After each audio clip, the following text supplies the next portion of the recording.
디마가 엄청난 미식가였다고 들었습니다. 예, 미식가였고 동시에 대식가였죠. 네. 디마의 식도락과 관련된 어록도 상당히 많은데요. 예를 들면 풍요로운 삶을 위해서는 아름다운 예술도 필요하지만 뿐만 아니라 음식의 맛과 향기가 필요하다.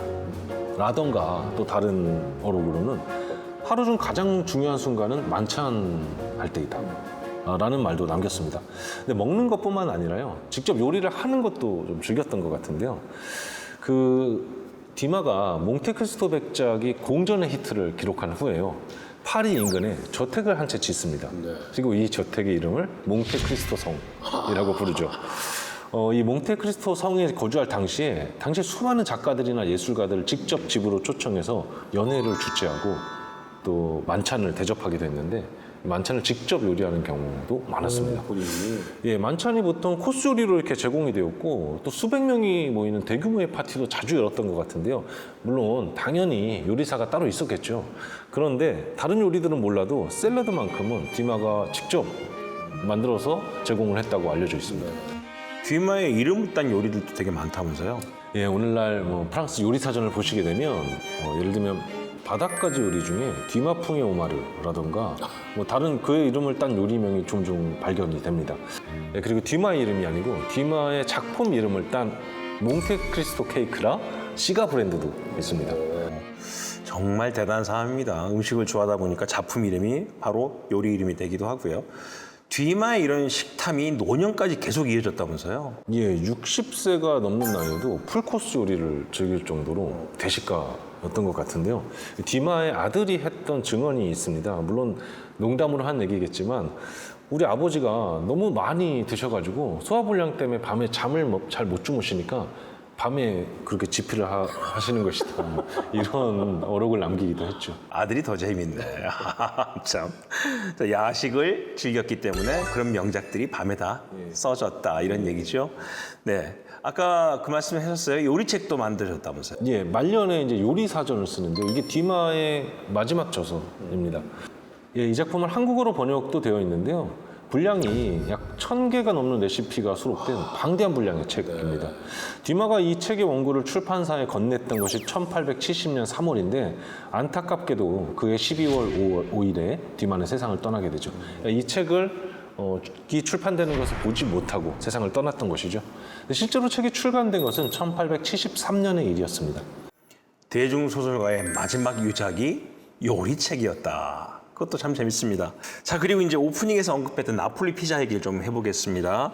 이미 지금 우리 스튜디오에 이 피자 냄새가 가득한데요. 네. 디마와 나폴리 피자 어떤 관계입니까? 디마는 말씀드렸던 것처럼 여행을 굉장히 좋아했죠. 그래서 여행지에서 맛본 외국의 이국적인 요리들을 프랑스에 소개했던 작가로도 유명합니다. 백 선생이네. 예. 디마가 나폴리를 여행했던 것이 1835년의 일입니다. 이때까지 나폴리 피자는 국제적인 음식이 아니었죠. 나폴리에서만 알려져 있는 지역의 음식이었죠. 디마는 자신의 기행문에서 이 나폴리의 빈민층이었던 라짜로니가 세상에서 가장 비참한 사람들이지만 그런데 동전 돈이 피면 온 가족이 먹을 수 있는 피자를 구입할 수 있기 때문에 살아갈 수 있다. 이런 말을 쓰기도 했습니다. 나폴리 피자를 먹을 수 있는 빈민들, 그들은 그래서 살 수 있었다. 이런 이야기겠네요. 자, 당시 묘사한 나폴리 피자는 어떤 음식이었습니까? 네, 나폴리 피자가 굉장히 단순한 음식 같은데요. 알고 보면 재료가 좀 의외로 많이 들어가는 편입니다. 나폴리 피자가 물론 한 가지 종류만 있는 것은 아니겠죠. 예, 일반적으로는 뭐 베이컨, 그리고 이탈리아어로 라르도라고 하는데요. 이 돼지 지방입니다. 그리고 토마토나 엔초비 등이 들어가는 것이 일반적이죠. 네. 자, 지금의 피자 토핑과 크게 다르다고는 볼 수 없겠네요. 비슷하다고 생각이 드는데, 자, 저희도 쿡방야사 스타일의 나폴리 피자를 만들고 있습니다. 어디까지 진행됐는지 한번 보고 오죠. 네, 쿡방야사 스타일의 나폴리식 피자 지금 오븐에서 맛있게 구워지고 있으니까요. 잠시만 기다려주세요. 도마에다가 구워진 브레드를 놓고요. 아까 만든 토마토 소스를 발라줍니다. 바로 치즈를 올려서 오븐에 넣도록 하겠습니다.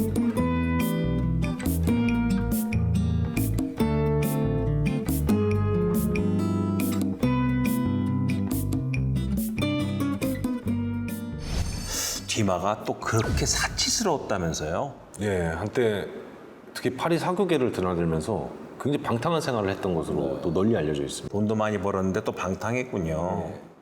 디마가 38세가 되었을 때 한 여배우와 결혼을 하게 되는데요. 이미 그 이전에 상당수의 여성들과 관계를 가졌고 또 그 사이에서 사생아도 이미 여럿이 있었습니다. 그 중에 알렉산드르 디마라는, 그러니까 아버지와 이름이 같은 사생아가 한 명 있었는데, 아, 똑같아요, 아들 이름이? 예. 요 사생아가 아버지의 재능을 물려받아서 또 유명한 작가가 되기도 하죠. 이 사람이 나중에 매춘부와 결혼하겠다고 해서 부자가 의절까지 갔다가 뭐 국적으로 화해하게 됐던 그런 에피소드도 있습니다. 뒤마의 말년이 좀 힘들었다고 들었는데 진짜 그랬나요? 예, 정치적인 이유 때문이었는데요. 1830년에 프랑스의 공화주의자들이 루이 필리프를 왕으로 추대하면서 이른바 7월 혁명이라고 부르는 사건이 일어나게 되죠. 당시에 뒤마는 루이 필리프를 적극적으로 지지했습니다. 그런데 이후에 7월 왕정이 무너지고 결국에는 우여곡절 끝에 나폴레옹 3세가 집권을 하게 되는 것이죠. 그러면서 뒤마의 몰락이 시작이 됩니다. 1851년에 벨기에 브뤼셀로 추방되었다가요. 다시 러시아로 탈출을 감행하기도 하고요. 그런데 러시아에서도 당시에 프랑스어가 널리 통용되었기 때문에 당시 유럽의 공용어이자 교양어였기 때문에 러시아에서도 작품 활동을 계속 할 수 있었죠. 그리고 나서는 이탈리아로 건너갑니다. 이탈리아가 통일된 것이 1861년의 일입니다. 그 이전에는 여러 도시국가들로 분열되어 있었죠. 당시 디마는 나폴리에서 인디펜덴테라는 일간지의 발간을 주도하면서 이탈리아 통일운동에도 가담하게 되죠. 그로부터 3년이 지난 1864년에 다시 파리로 귀환하게 되는데요. 귀환한 이후에는 뭐 뚜렷하게 좋은 작품을 남기지는 못합니다. 참 유럽 일대를 돌면서 안 해본 일이 없는 작가 같습니다. 250편이 넘는 작품을 남겼다고 하는데 수입도 꽤 벌었을 텐데 말이죠. 당연히 수입이 상당했겠죠. 그런데 관리를 잘 못했던 것 같습니다. 굉장히 사치스럽고 방탕한 생활에 빠져 있었고, 그래서 여러 여성들을 만나면서 빚도 많이 졌던 것 같고요. 몇 차례 파산을 하기도 했습니다. 자, 그럼 이제 뒤마가 전해준 레시피를 기반으로 한 국방 야사 스타일의 나폴리 피자 함께 드셔보시죠.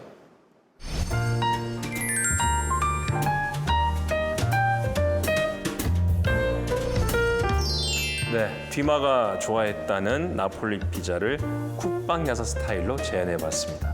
네, 먹어보겠습니다.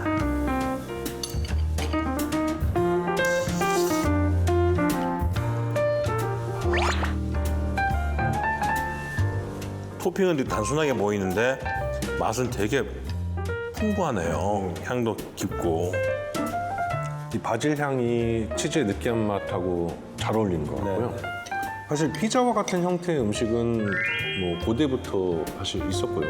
고대 이집트라든가 아니면은 동방에서도 발견이 되는데요. 어느 지역을 막론하고 어느 시기를 막론하고 요 비슷한 형태의 음식을 먹어왔던 것 같고요. 나폴리에서 요거를 재빠르게 브랜드화 그랬네요. 했던 것이 아닌가 하는 생각도 들고.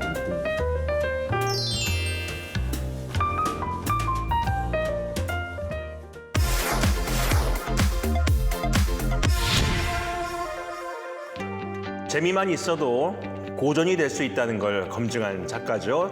당대 최고의 이야기꾼 알렉산드르 뒤마 이야기를 오늘 해봤습니다. 뒤마라는 소설가 어떻게 본다면 본인의 소설만큼이나 격정적인 인생을 산 것처럼 오늘 얘기를 듣다 보니까 시간이 금방 지나갔습니다. 교수님 어떻게 생각하세요? 사실 디마에 대한 논쟁이 현재 진행형입니다. 아직도 오늘날까지도 평가가 엇갈리죠. 한편에서는 뭐 최고의 이야기꾼이다, 최고의 여행 작가다, 요리 연구가다 이런 찬사도 있는 반면에 지나치게 통속적이다, 신파다, 아니면 공장제 생산 방식을 활용했던 심하게 말하면 문학계 흑사병이다 이런 비평도 실제로 있었습니다.